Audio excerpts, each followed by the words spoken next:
Hi friends, today we're going to be doing Unit 4, Lesson 12, the Western and Eastern Empires in the Second Rome. We're going to start by going over some of the key vocabulary words that you'll be hearing in today's reading.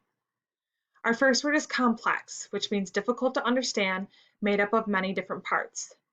Our next word is dominant, most powerful, ruling, or controlling. Our next word is persecute, to harass or treat unfairly, often because of race or religion. Our next word is vision, an idea or picture in your imagination. We are now going to move into today's reading, which you can find in your small reader. Chapter 16, the Western and Eastern Empires. In the previous lesson, you learned about the many invasions that led to the decline of Rome. You learned that the Roman armies had become weak compared to the days of Julius and Augustus Caesar, and that they relied on paid soldiers or mercenaries to protect Rome. You also learned about how the Roman emperors and senators wasted lots of money on bread and circuses, gladiator games, chariot races, and other luxuries, but did not spend money on the things that would keep Rome safe.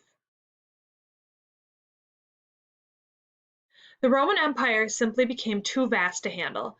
It was impossible for a single emperor working with senators and proconsuls to control everything that was happening over thousands of miles of Roman territory. And there were many selfish emperors as well. The governors and generals in charge of the Roman provinces could do as they pleased. Over the course of many years, Rome itself became less and less important to the people who lived in and ruled the Roman provinces, which stretched from Italy to the surrounding areas of England, France, Spain, North Africa, and the Middle East. Roman culture changed in important ways as well. We know that the Romans always tried to bring their own laws, lifestyle, and culture to the countries or tribes they conquered. At the same time, the Romans ended up adopting or taking on parts of the cultures that they conquered. In other words, even though the Romans had their own culture and traditions, they also picked up new ideas and customs from the people they met in faraway places. Around this same time, the empire itself was going through another big change. The Roman Empire was so vast and so complex that it needed to be divided into two parts: the Western Roman Empire, with Rome as its capital, and the Eastern Roman Empire. The Eastern Roman Empire would be ruled from a new capital city called Constantinople. Constantinople was named after the important Roman leader. His name was Constantine the Great. Constantine brought new hope and confidence to many Romans. His new city of Constantinople was a chance at a fresh start.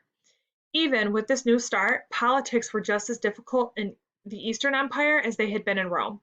Under Constantine's rule, there was still conflict and warfare.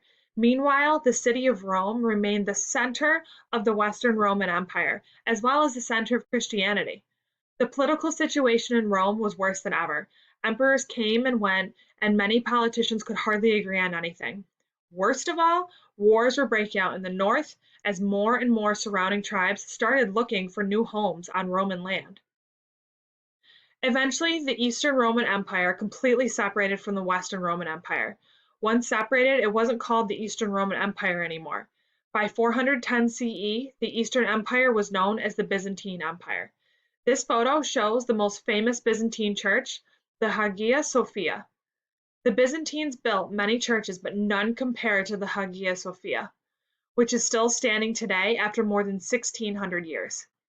By 500 BC, the Western Empire had fallen apart, with most of the provinces falling to one barbarian tribe or another.